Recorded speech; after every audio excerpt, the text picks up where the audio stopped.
Thank you. Thank you for being here. It's my pleasure. You guys are my customers. Least I can do is come and express my gratitude to you and all of your fellow students because, again, you're our guests. My responsibility is to serve you. And we've really only ever had one other guest star that is of celebrity status. We've had a couple bands. I'd say what? Yeah, we had like 2 bands in here, and then we had Diamond White in here. Yeah, but she was the singer, so that counts. Yeah, so but when you came in, like everyone knew you, and when I was like, because you had to go somewhere, and like I was leading you through the hall, and I felt like the president's bodyguard. I was like, oh man, like because people are like Paul Glantz, and I'm like I gotta protect this guy. So yeah. Well, what's odd about that is that you guys think I'm a celebrity. I don't think I'm a celebrity, but if you think so, I'm certainly glad to play along. Did you ever expect with becoming a CEO that you would be a celebrity, that you would get that status? There's a responsibility that comes along with leading a business, and I was sharing with your teacher, Ms. McNee, that we made a conscious decision about 5 years ago now to try and personalize the business with my image and my voice and so forth. So, of course, I do all the policy trailers before the film starts. And so I, for better or for worse, I've put myself in this position, and it's largely for better, of course. But the premise is this. We're in a business where we're selling a generic product. You could see the same film at MJR, at AMC, at Phoenix, at United Artists, or at Imagine. And, of course, at the margin, I'm hoping that by personalizing the business, that folks will think he seems like a pretty good guy. We'll do business with him as opposed to perhaps the Chinese conglomerate, AMC.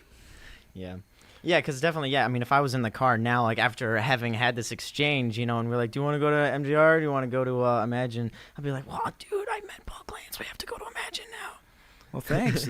I don't mind telling you that. So that's sort of a conscious effort on my part is to try to ingratiate our business with you, or ingratiate you to our business through my presence. And again, I'm very happy to meet our guests and to express my gratitude to them, and whether they be high school students or adults. Yeah. And so it's really a lot of good fortune for me that I get to play this role. And it definitely feels the whole atmosphere of Imagine Theaters, it feels more at home. It feels like you're actually stepping into someone's like personal movie theater per se, and everything. I mean, and then we know lots of people that work there, of course, and then with you coming on screen and just the whole atmosphere of all of it makes it feels so much more comfortable, whereas other theaters it seems kind of almost like plastic and like made, There's a method behind that madness. I mean, I genuinely, and I think I've said this since my trailers before, I want to welcome our guests to Imagine like I would welcome someone to my home. I want you to feel like it's your home away from home. And interestingly enough, we're doing something new these days. We've got a screening room concept. In the screening room are these relatively small auditoriums. They seat between 12 and 24 guests. And the idea is it's a private screening experience. So let's say you wanted to bring 11 of your closest friends and have a private screening of, say, the film It. We could accommodate you in Royal Oak right now and soon in Birmingham. And the premise is that it's your private experience. We give you an iPad, and you can control the lights, the sound, and believe it or not, you can pause the film. Really? Wow. Yeah, and so the whole idea is to create that more intimate experience. And so we're doing a lot of things in our business these days to try to innovate, to try to introduce new stuff. So, for example, in Royal Oak, we're also doing what we call Dine and View, where you can eat more substantial food while you're sitting at your chair and folks wait on you. We're also going to evolve in Royal Oak part of our venue into what we call bar scene cinema, which essentially is sort of a very relaxed form of moviegoing where you sit in booths or sit in bar chairs and watch a first-run film. Because we think that in a mature industry like the movie business, it's about serving ever smaller niche markets. And so it's sort of in fact, we've trademarked the term movies your way, because my goal is to say, what is it, Mitchell or River, what is it you would specifically like in a movie going experience? And my job is to craft it around your specific needs. Yeah, and I definitely feel like that more personal. That sounds really great, by the way. I can't wait for that to come to the Troy location or the Rochester Hills location, so that we can do that. Maybe we could get the whole radio program. Yeah, we'll get the there. whole radio in there. Go watch a movie. Yeah, maybe that could be a thing. Okay, so I would like to ask you a question regarding your kids. Do they do they hold you in regards as a celebrity? How do they treat it like that? Do you have any funny stories of that? My sons, I think, are accustomed to me. They know that I pass gas and and then, so I'm just dad to them. I think that they recognize that their father is and again, this is the term I would characterize myself, a quasi-celebrity, not a real celebrity, right? I'm not Big Sean. I'm not, Nelly, right? Yeah. But I think they get it because they see my public persona as well. But at home, they've been around me for 26 and 24 years respectively. So they treat me like they would always treat just their dad.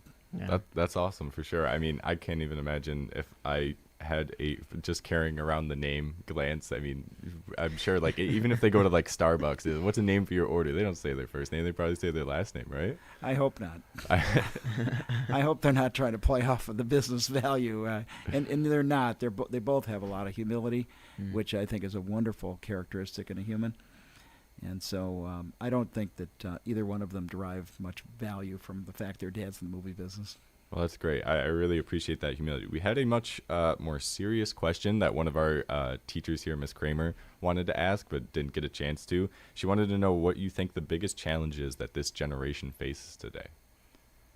You're talking about your generation. Mm-hmm. And what do you characterize your generation? Are you guys millennials? I think or is there we're something? Gen X, right? Yeah, I mean, we're like around millennials. I mean, you and me are like a year. I'm 2000. Yeah, so no, you are millennial. I'm a 1999, millennial, and so you're just Gen missed X, that right? one. I don't. What Or is the X? new one Gen X? I don't know. I think any of the kids Around that the are in 2000s. I think anyone who's in high school right now is Yeah, high considered schoolers. millennial, and anyone in middle school is considered Gen X, Okay. right? I don't know how that Sure, works. those people. Actually, I'm baby boomer. Then it was Gen X, but I think okay. I think you guys would be millennials if I'm not mistaken. Yeah.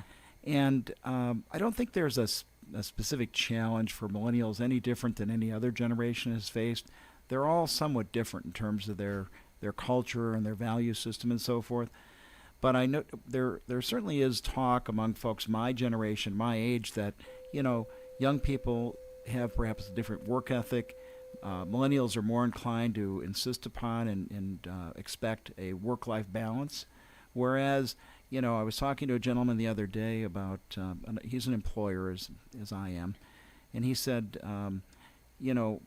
when you interview folks these days, they all ask you what's in it for me beside just a paycheck. And he said, when we were growing up, we were just happy to have jobs. And so maybe the expectations are greater these days. And I don't mind telling you that kind of raises the bar for employers like myself at Proctor Financial and at Emagine, that we have to provide you with a favorable work experience, and you've got to be fully satisfied with your job. The other thing I would say is that it's also incumbent upon guys my age, gals my age, to be able to articulate not just you're going to get a paycheck, but what's the larger mission. And in my case, you might say, and I'm talking about Emagine now, that, well, what are you doing to improve the life by showing movies? Well, I think we serve a really important role in life in that we know manufacturing jobs, for example, are really important. We know that growing the economy is predicated upon a more highly educated workforce and so forth. But at the end of the day, we don't live by work alone. And I think that by operating entertainment venues that can enhance the quality of life, that we're serving a greater role in society, that's sort of our mission. And so I think that the real opportunity for folks that are working with the millennials is to be able to articulate the mission, the vision that goes beyond just we're going to give you a paycheck for showing up. You've got to believe, like I do, that we're actually enhancing the quality of life in Southeast Michigan through the operation of our venues. You have so many powerful words and analogies and metaphors that I have to wonder, do you do speeches often? Is public speaking something that you are very avid about? 7, 8, 10 years ago, I was horrible at this. Yeah. And I'm not sure I'm particularly better today, but I'm certainly not suffering from stage fright these days. And Probably it's due to the fact that I speak extemporaneously. Rarely do I speak from any prepared notes these days, because I think it comes off as much more genuine when you're just talking to people. And that's generally what I'm trying to do, is talk, relate stories, some real life experiences to the folks with whom I'm speaking. And I think they appreciate that more. And Governor Snyder is about my age. He's a CPA, as I am. He has the same haircut as I have. By the way, I copied him with that part. And if you think back, and you guys are a little young for this, but if you think back when he was first running for public office, he would stumble over his words. He appeared stiff, and it was largely because he was reading his speeches. And I suffered from the same malady. And so once you throw the cue cards away, as he did, and you know the material you're speaking to, you come off as again, much more genuine and more credible.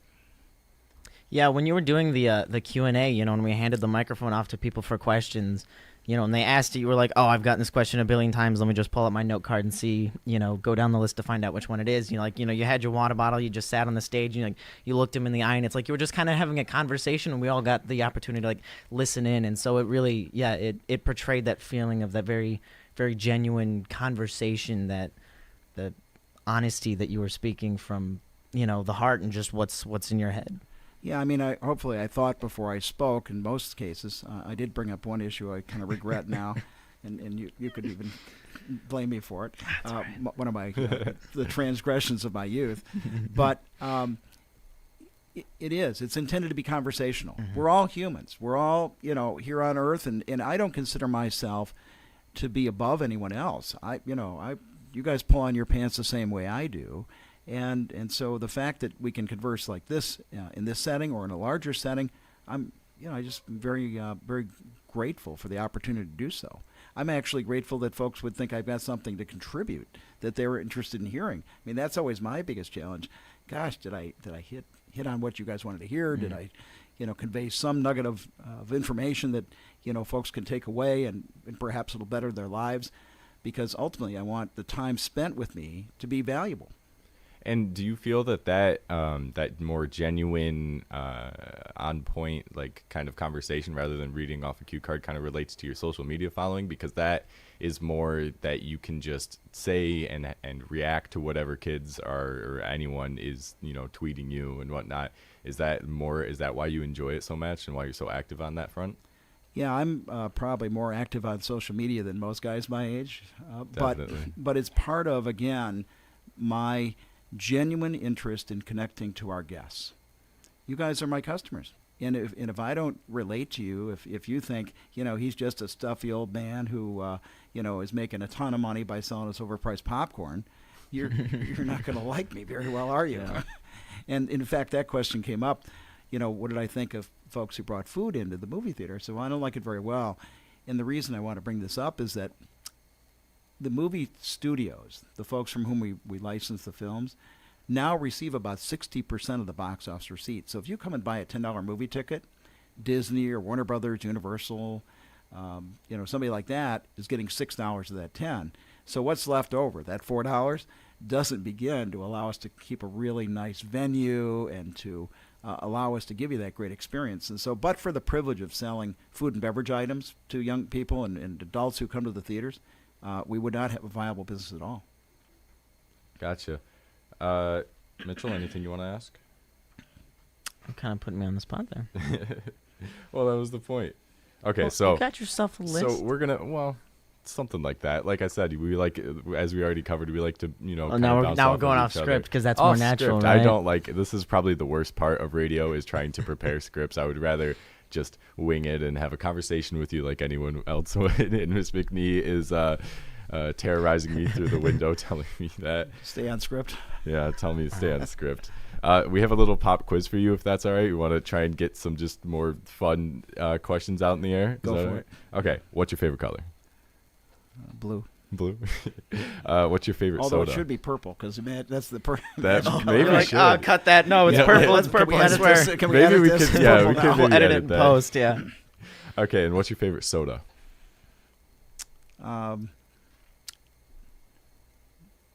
Coke Zero. Coke Zero. Oh yeah. Are you a big soda drinker, or do you just stick with water? I drink more iced tea these days because they tell me that stuff isn't good for me. Oh, yeah. You know, believe me, I do other things that aren't good for me too. But I've tried to occasionally demonstrate some discipline in Gotcha. my behavior. Okay, what's your favorite sport? I like pro football. Pro football, is that what you do? Are you like one of the very avid? You have all the subscriptions to the different channels and whatnot. No, I'm a long-suffering Lions fan. Yeah. And by the way, I like college football. I like college basketball, particularly during the March Madness. because I think that's the really fun time for college basketball. Yeah. But I was sharing with you earlier, I have no athletic prowess whatsoever. I Yeah. mean, I don't know why, but I didn't get that part when the genes were being passed out. And so I'm a good spectator, but not a good player. Gotcha. Did you play any in high school at all? I was on the debate team. You were on the debate team? Rivers, the captain of the debate team. I'm actually the captain of our debate team here at Avondale.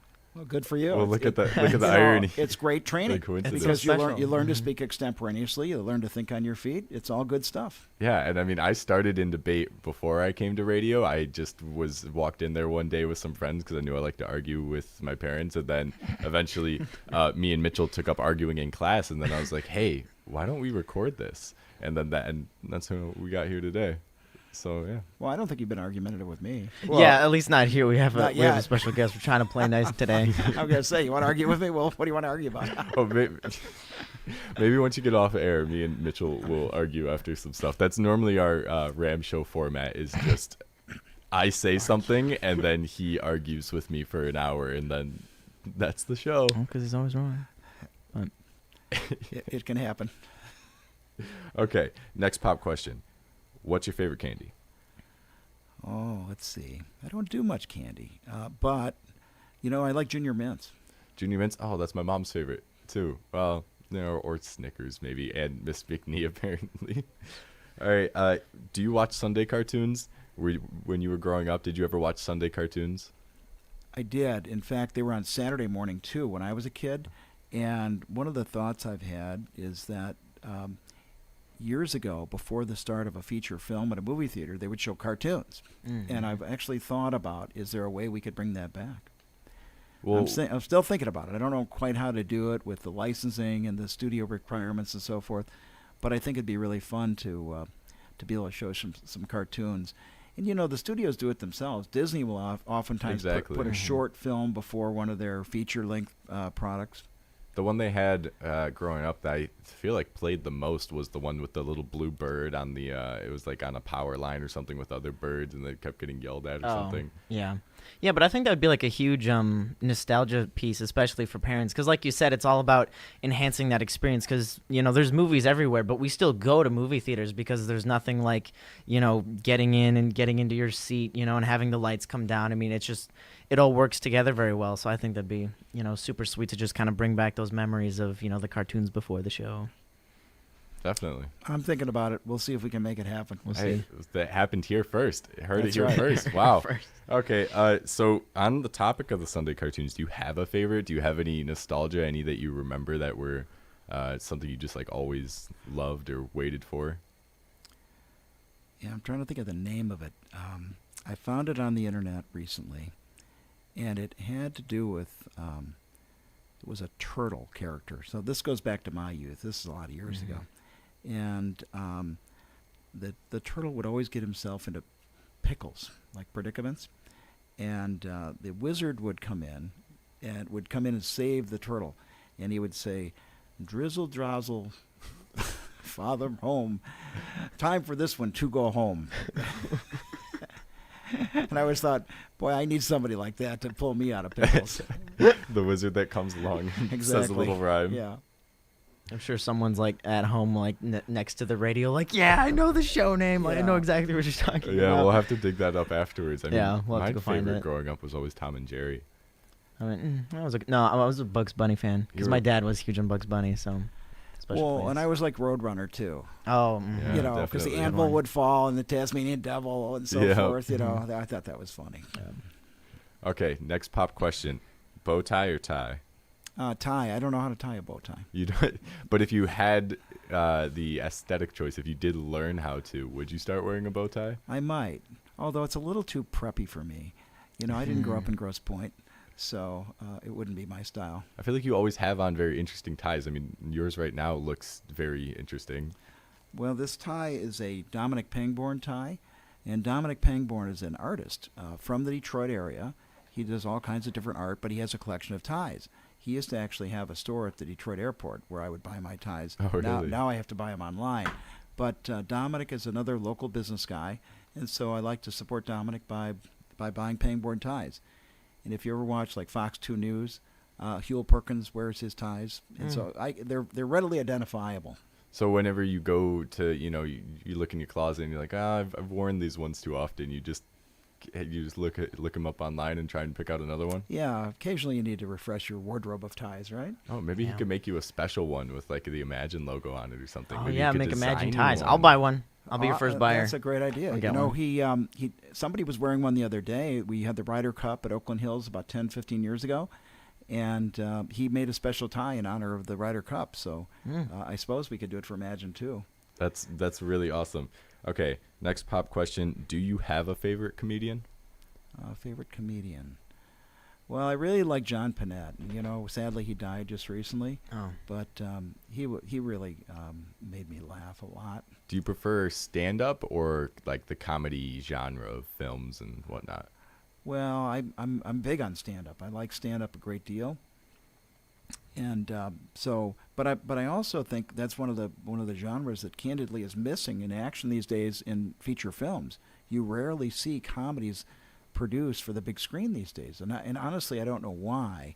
If the premise was that they weren't resonating with audiences, but if you go back 5, 10, 15 years ago, 20% of the feature releases were comedies. Now it's almost zero. Yeah, I really feel like I haven't seen one. All the big titles lately have been like It and American Assassin and just all the these Marvel films. Yeah, very serious. And they might have comedy undertones, but nothing that is really 100% comedy. Yeah, so you think back to films like When Harry Met Sally, and there's a whole roster of comedic films that I thought really worked, and people would attend them. So I don't know why. That's one of my challenges. I am a lowly retailer. I show what Hollywood purveys, and then you guys get to vote with your wallets as to whether or not it's worth seeing. Yeah, that's true. And it's like, on sitcoms on TV, they have to have the laugh tracks because you're probably just sitting home on the couch, watching it yourself. But there's something about, if you go to see a comedy movie in a theater and the whole audience laughs, that's a whole different environment. Like, you can't get that same laughing at a comedy movie at home. So I hope those come back. There is a social aspect to going to the movies, and believe me, I'm asked all the time about, you can watch films on your iPad, you can watch them on your smartphone, you've got Netflix and Hulu and, and streaming and so forth. And so isn't that going to represent the demise of the movie theater industry? And interestingly enough, pundits have been predicting the demise of the movie theater business since the advent of television. So this goes back to the early 50s. Folks have been saying, it's over, forget it, turn out the lights. And then with the advent of VHS tapes and then DVDs, that was completely going to put the industry out of business. And what I would respectfully submit is that it's a business that has had to evolve and to change and to better meet the expectations of changing consumer tastes. And so, for example, a few years ago, we saw that one of our competitors had installed these power reclining chairs in their venue, and their patron count more than doubled. Well, it didn't take long for me to figure out that this is what guests wanted, and if that's what guests want, they want to sit in a power reclining chair, then by golly, we better provide those power reclining chairs. And so, everybody can make popcorn at home these days. Mm-hmm. But that's why when you go to Emagine, you can buy cheese corn, you can buy caramel corn, you can buy regular popcorn, you can buy olive oil popcorn, and then we'll put real butter on it if you like. And so it's all about trying to meet those specific needs of certain parts of the audience. And I would say that our job is to continue to listen to the voice of the customer and to understand how to make the experience better, how to better serve them. How do you guys field those comments? Like, how do you receive that what the customers want type thing? Well, we hear through social media. You know, social media has a very loud voice these days. You know, and to some degree, folks my age go, you know, roll our eyes over that kind of stuff because we look and go, you know, everybody's a critic now. There was a time when you would rely on a restaurant critic. Now with Yelp or Facebook or Google reviews, anybody can write anything they want about a particular venue, right? And it's a balancing act. I don't mind telling you, though, we take the comments and the ratings that we get in social media very, very seriously. And we're actually putting in place an incentive plan for our theater managers to ensure that our ratings are good. And so when folks tell us they had a bad experience, we're reaching out to them immediately to try to make it right. Because I would tell you this, too. We don't bat 1,000. Nobody really does. But when we follow it off, when it's bad, we try to make it right with our guests. Yeah, and on your Twitter profile, it's very present that you respond to people very quickly and that you have very, how do I say, just like at-home responses. You're not too formal about it. You're not too pressuring about it. And it just feels like you're talking to another human being rather than talking to a big corporation, which is a really good aspect. Yeah, you only get 140 characters in Twitter, right? Well, I guess private message you could send more. But I honestly do my best because, again, I genuinely care. I genuinely care about every single guest experience. And I think some people would think that's odd, but that's the survival of our business. Again, because you have choices. If you don't like Emagine, you'll vote with your wallet and go elsewhere. So it's my job to sort of turn you into a raving fan. How do I do that? Well, by communicating with you, with communicating with all of our guests, with hopefully providing a great experience. And again, when we screw it up, and we do occasionally, then what do you do to make it right? And that's our responsibility. And, you know, I had somebody write and tell me it was an area high school student. I think they had the day off from school. They went to like a 10:30 morning, and somebody was disturbing the experience throughout their film.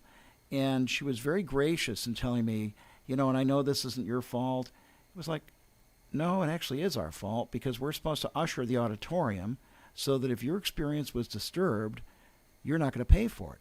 And so we refunded all of her money, that of her guests, including their ticket and their concession purchases. Because my theory is this: if you don't have a good experience at Emagine, it's not your problem. I'm paying for it. Well, I just think it's the right thing to do. Mm-hmm.